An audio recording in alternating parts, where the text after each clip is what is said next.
for joining us for Pet Connect. I'm Tara Douglas. Well, we didn't have the show last week because I got poison ivy on my face, but it's healing and I am happy to be back, and we're going to hit the ground running with our guest today. We have Stephanie Engel. She's the manager of the Sylacauga Animal Shelter. And so, Stephanie, thank you so much for coming on the show today. Well, thank you for having me. I look forward to our discussion this morning about what's happening at the shelter.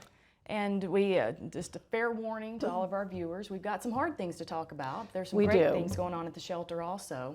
But we are glad to have you there. And when did you start the job? I began my role as manager in early May, on May 6th. And I knew it was going to be a little bit difficult transition for me. My background is construction project management.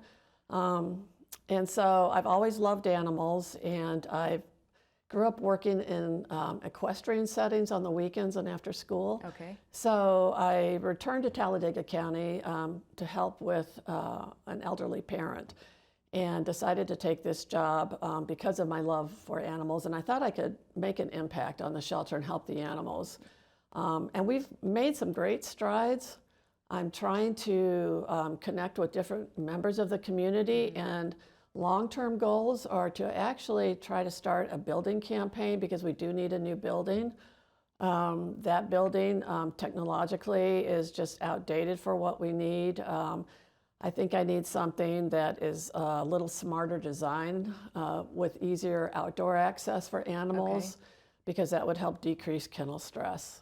And we've definitely, as one of the volunteers that comes out to walk dogs, it's nice to see how much you've been getting dogs out into the play yard and get them out and about so they can get out of those kennels. Yeah, no, that's really important. Exercising the animals is so important, and so if there's anybody out there, I am looking for people over 18 years old that are athletic, that may be joggers, that would like to take a friend with them, a four-legged friend on a slow jog up and down the road. So that would be wonderful. So let's talk about the logistics with that, what people need to do. Because I have people ask me all the time, can they come and walk dogs at some time other than 11 to 1 on Saturdays? So for someone to come during the week, what do they need to do? Because I know there are lots of things that you have to accomplish at the shelter, and it's hard to have someone come in when you're in the middle of something. Right. So a normal day for us, we begin cleaning at 7:30 in the morning. Right now, because animal control has brought so many animals to us, we have a 72% increase in our population of animals, which is unsustainable. So we begin doing kennel cleaning at 7:30, and we don't get finished with the main portion of the cleaning, the heavy part of it, until 11:30. Okay. Our hours of operation are 10:30 to 3:30 for the public. We are closed Wednesday and Sunday.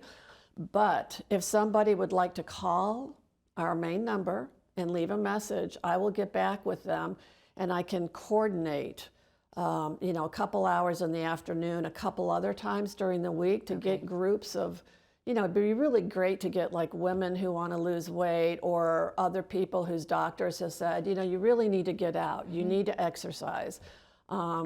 People that just like to jog. Absolutely. I can't run anymore, I've got bad knees. But if there anybody else out there that's got, loves to jog, I would love to have you come out and take a dog with you and just go for a slow jog.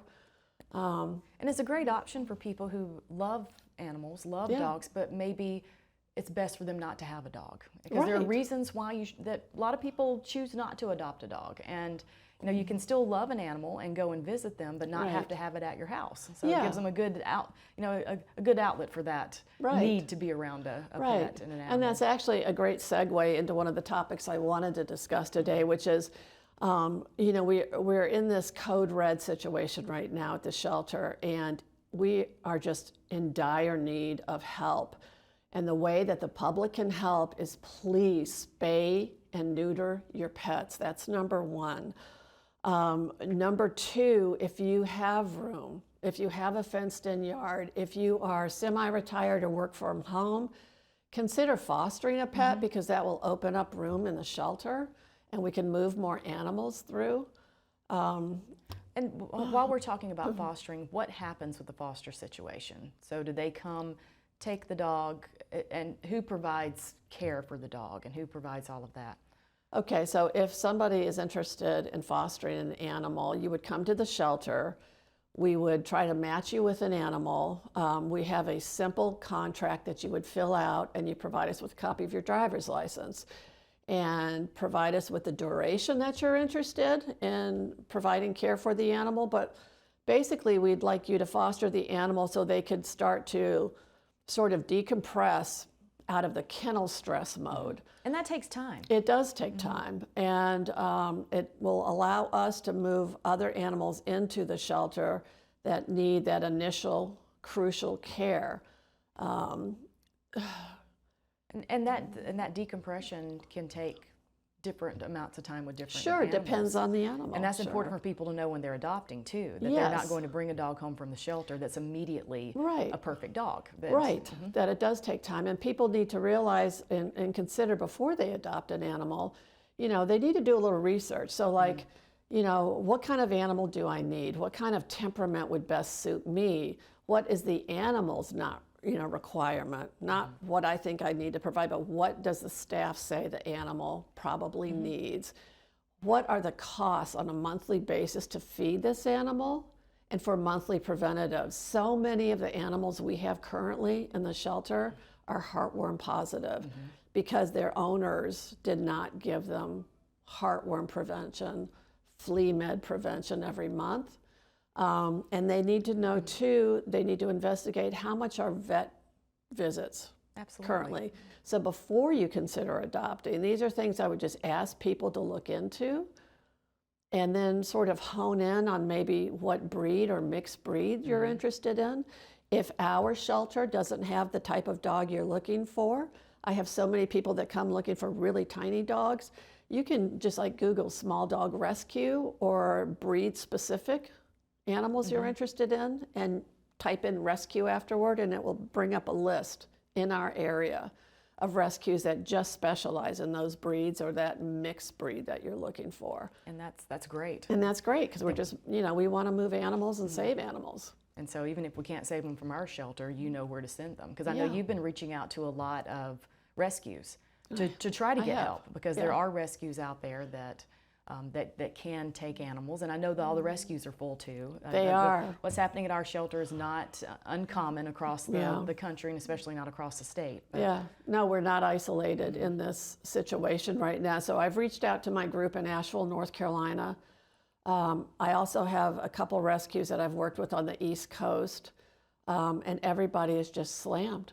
Absolutely. So I was able to get a couple dogs out yesterday, and they went through an affiliate of Dixie Chicks Rescue And here where's in Dixie? Birmingham. They're in Birmingham. So there's a little tiny bit of movement, but not what it was a couple months ago.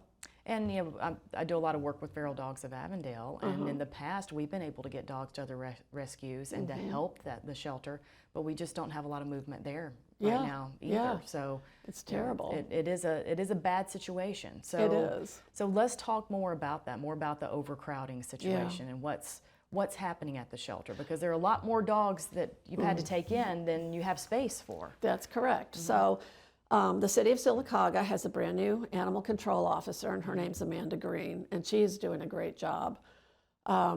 Unfortunately for us, she has brought us a large number of animals in a very short period of time. So we're pushing 40 animals in about 3.5 weeks, well, about 3 weeks. And that's a 72% increase. And you already had how many animals in the shelter, roughly? At that time, we had roughly 120. So we're looking at 160 animals with a staff of 3, maybe 4 people on any given day. Now, I did take 4 Chihuahuas recently. I met a woman from Boaz, from a larger shelter in Boaz. And so I transferred the Chihuahua dogs to this woman and asked her, how many animals do you have in your shelter? And she said 187. And I said, how many staff do you have, if you don't mind me asking? And she said 13 full-time. That just sort of pushed me back a little bit, because we're almost at the same level with 3 or 4. So can volunteers come and help clean? Or is that a tough thing to bring someone in that doesn't know what they're doing? It's very tough because we have some dogs. Our dogs are generally We have a lot of dogs that are 40 pounds. We have another group that ranges between, 60 and 75, 80 pounds. We have to be careful for liability reasons. So what I would recommend is if you have experience with animals, and we sort of tested you out, and put you side by side with somebody, I might be willing to do that. I do have a couple volunteers who I've spoken with already who are going to start this Sunday. Okay. And I have them doing simpler tasks away from the animals, just like washing stainless steel bowls, walking the more mild-mannered dogs, things like that. Okay. And with that said, it's harder to move large dogs. You're talking about how our shelter's full of dogs that are 40 pounds or more.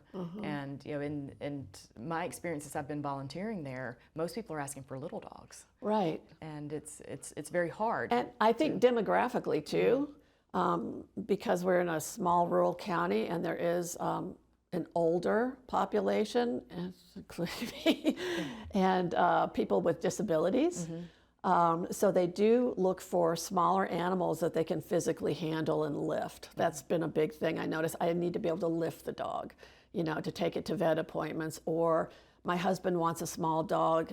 His passed away, and his used to always ride in his semi. So if the dog can't climb up, he needs to be able to lift it, and Not everybody can lift a 60-pound dog. No. Or should lift a 60-pound dog. No. So let's talk about that overcrowding situation, because you were saying that Amanda has been able to get 40 dogs in the last 3 weeks off of the streets. Off the streets, which is great. Which is great, but then you have to bring them into an already overcrowded shelter situation. What has to be done? There are a lot of things that most people don't think about, that they just think, oh great, we got a dog off the street. Not what happens with that dog once Amanda drops it off at the shelter. So run us through what has to happen with So the each first dog. thing we have to try to do is figure out where we're going to put them. And right now we're completely out of room. So we have a couple outdoor kennels in back. Our big problem is that when animal control brings us animals, is one, what's their temperament? Amanda actually brought us a pit bull that was so vicious.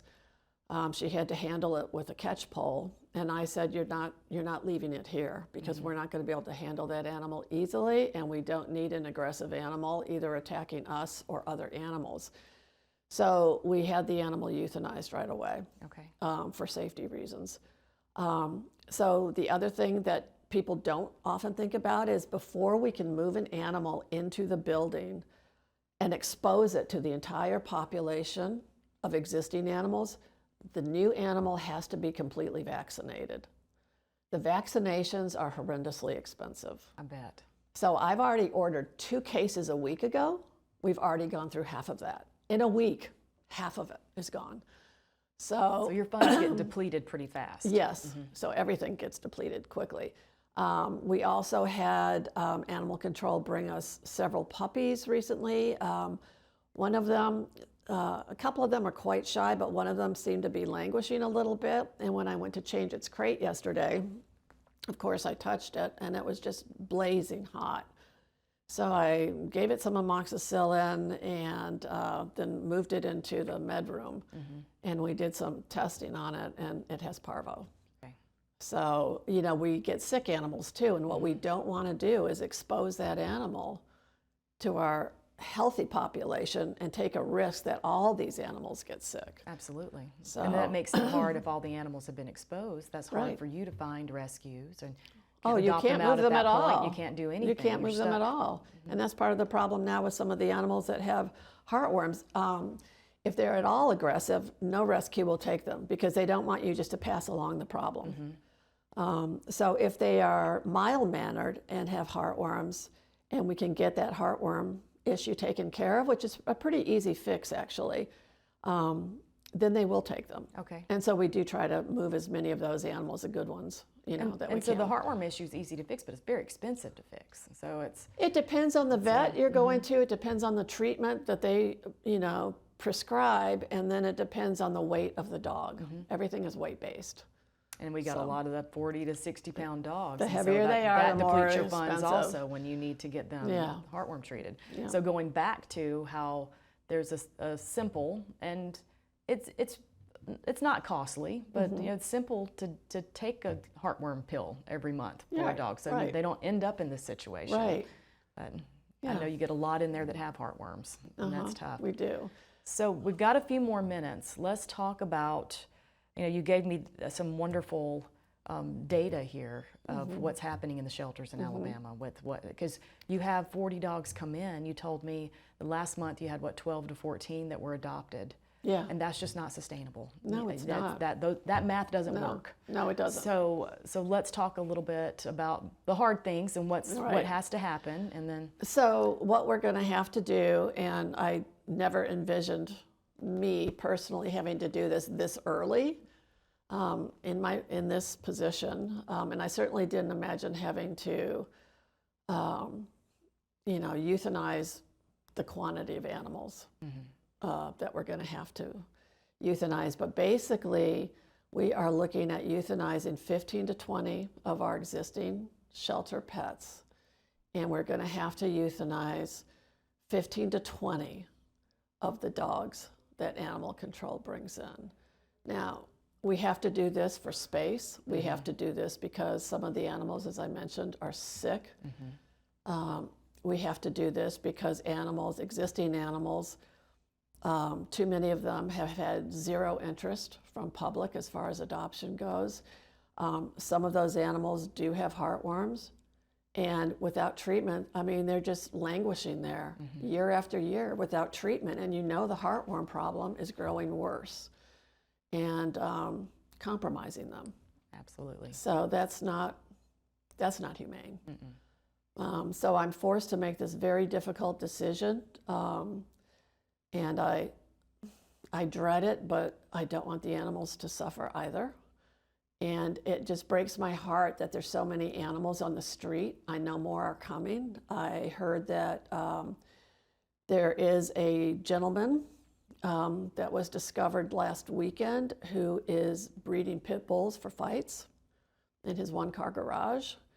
I heard that there is a dog that was found that is hugely pregnant and ready to drop in the next week or two. She's being brought in today. Okay, so you're going to have puppies. So now we're going to have puppies, and what people don't understand too, when they come to the shelter, they'll say, well, there's a crate open or there's one on the floor, but what they don't understand is we have got existing litters, and at some point we need to separate them either based on size or sex, because we can't have them breeding. Absolutely. So it's a difficult situation, and that's. And we, the community, even the community that doesn't know everything that you're doing right now, we appreciate everything that you're doing. And I know that you never thought that you would be, like you said, in this kind of situation where you'd have to make some hard decisions with dogs. But it's.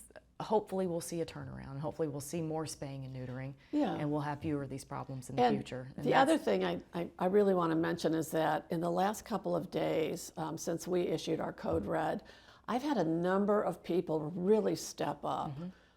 We had a wonderful lady deliver 3 pallets of dog food yesterday. Wow. We have the same woman is bringing probably pallets of cat litter.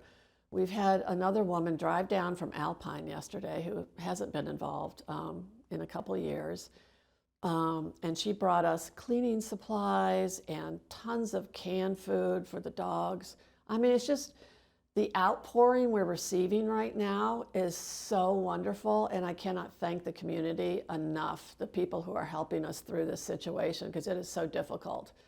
And it actually, as good as it is for the animals, I cannot tell you how it buoys our spirit, because we are so exhausted, and I can see it on my workers' faces. And I was telling HR, they had me come in last night just to talk to me a little bit. How are you feeling? How are you managing?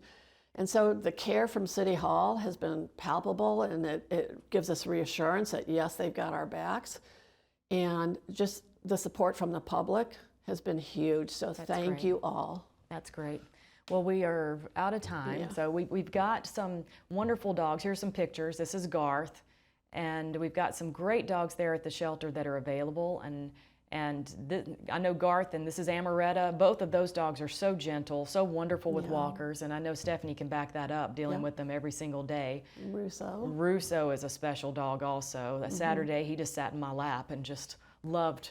And so he is a great dog. I know he's been out on a doggy day out. And I know Dawson's one of your personal favorites. Yeah, there's Dawson. So, these are all some of most of these dogs are young, and so they're very, they're all spayed, neutered, they're ready to go. They're ready to go. So if you're looking for a dog, please come out to the shelter and meet a dog, and maybe we can get some of this pressure taken off of you and the shelter and find some homes for some of these dogs.